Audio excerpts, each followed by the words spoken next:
Hello and welcome to my class and stories. अभी हम discuss करेंगे NIOS का क्लास 10th का सोशोलॉजी का चैप्टर सेकंड, जिसका टॉपिक है मिडिवियल वर्ल्ड। मींस के मिडिल जो लाइफ हुई है अर्थ पे जो ह्यूमन बीइंग की मिडिल सिविलाइजेशन की लाइफ हुई है, उसमें मिडिवियल का मतलब होता है बीच की दुनिया। तो उसमें decline of the Roman empire एक टॉपिक है, उसके बारे में हम डिस्कस करेंगे।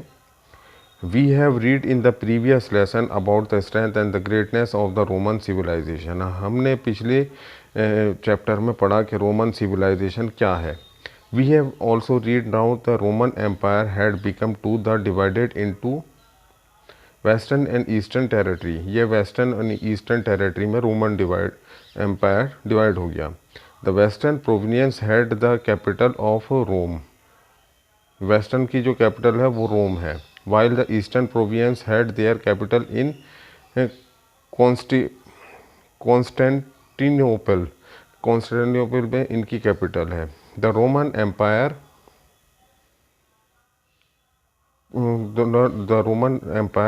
Constantine had set up a new capital of the eastern territory of the ancient Greek। यहाँ पे एंशंट ग्रीक की एक नई टेरिटरी बनी, city of the Byzantine in 330 AD। जो सिटी बनी 330 AD में बेनेजेटाइन के नाम से। It came to the known as the Constantinople after his name. ये कॉन्स्टेंटिनोपल बना after his name. The Roman empire continue to exist in the east of for the almost 1000 year after it has collapse in the west. ये जो है collapse हो गई west के अंदर। It was known as the eastern Roman for Byzantine Roman और the Byzantine empire. ये Roman और बेंजेटाइन एम्पायर कहलाता था।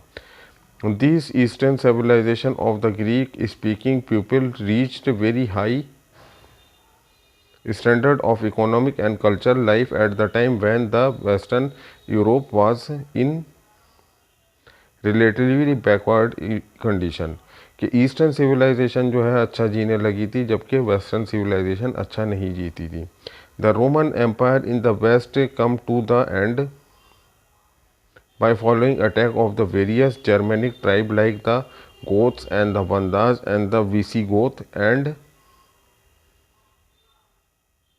फ्रैंक्स। जो है मतलब कि इसमें रोमन एम्पायर जो है वेस्ट का वो ख़त्म हो गया था जब उस पर ऊपर अटैक हुआ जर्मनी के ट्राइब्स के जो होते हैं, गोथ होते हैं, वंडलास होते हैं और विसिगोथ होते हैं, उनसे जब अटैक हुआ और इसमें से एक फ्रैंक जब अटैक हुआ तो ये जो है ख़त्म हो गया। After overthrowing the Roman empire in the west in 476 AD, these invader established a separate successor state।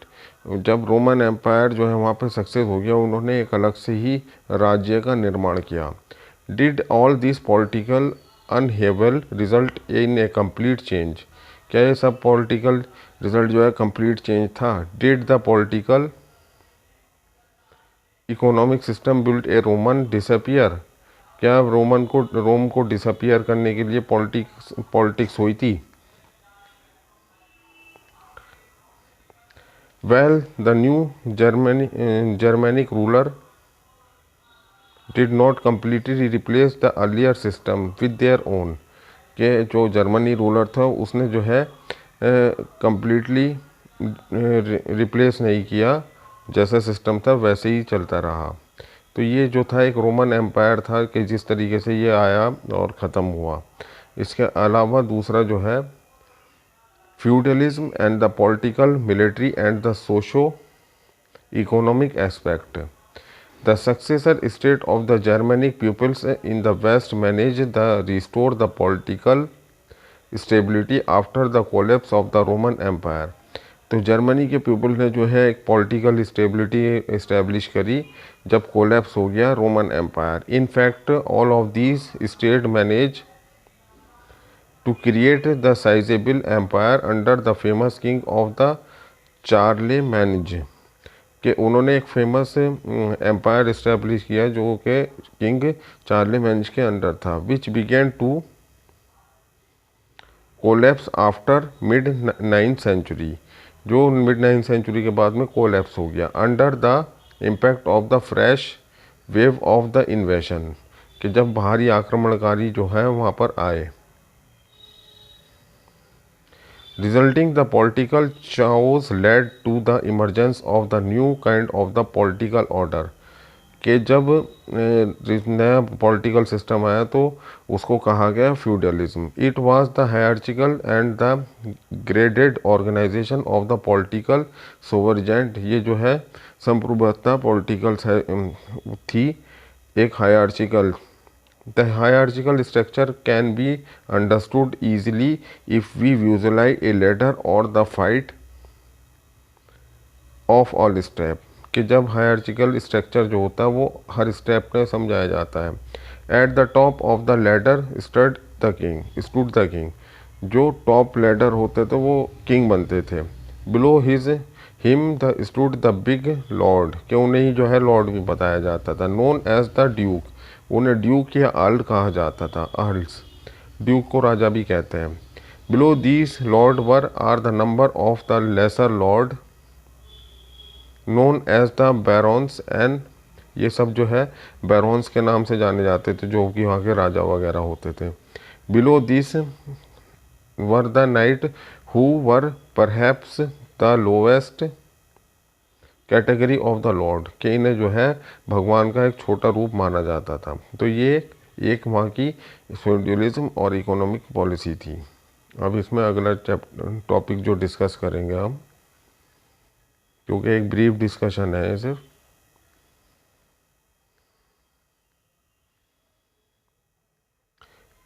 Change in the feudal and the economic prosperity of the churches and the medieval Europe. We have just finished the reading about the various aspects of the feudal system. हमने feudal system के बहुत सारे aspect को पढ़ा, but did this system remains the same through the medieval period? क्या ये system जो है medieval period के लगभग ही था? Not at all, बिल्कुल नहीं। Indeed, the feudal system was not a static system. ये एक static system नहीं था। It witnessed several changes and the feudal economy underwent a pattern of the prosperity and cherish. Let us trace the pattern from the beginning. हम जो है pattern को देखते हैं जो शुरुआत से था।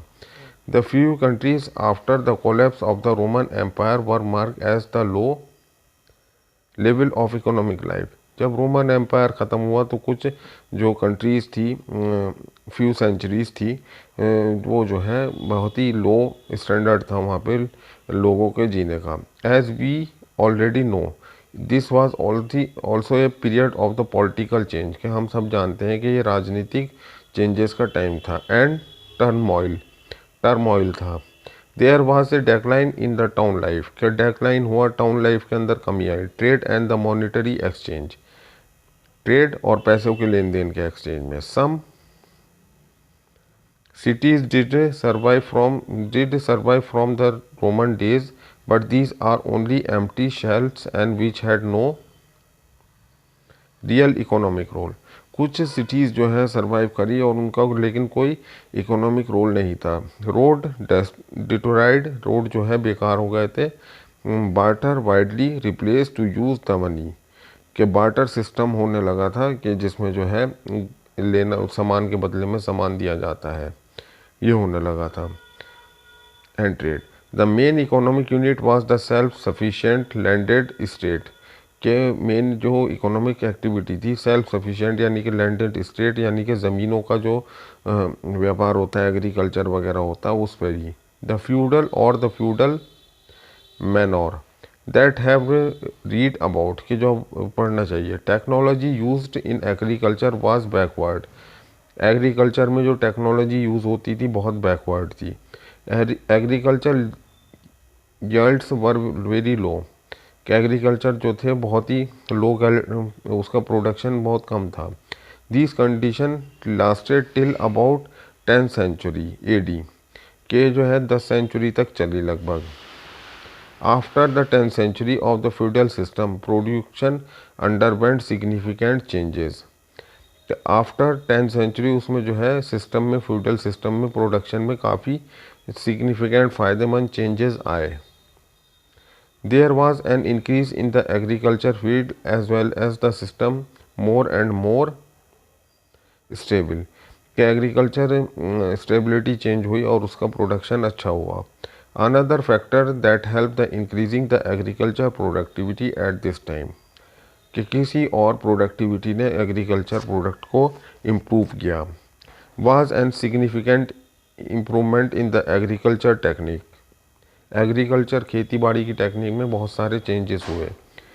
तो ये मिडिवल वर्ल्ड का जो था उसमें changes in the feudal economy and prosperity and churches का मिडिवल यूरोप में, उसको हम डिस्कस कर रहे थे। अब नेक्स्ट टॉपिक डिस्कस करते हैं।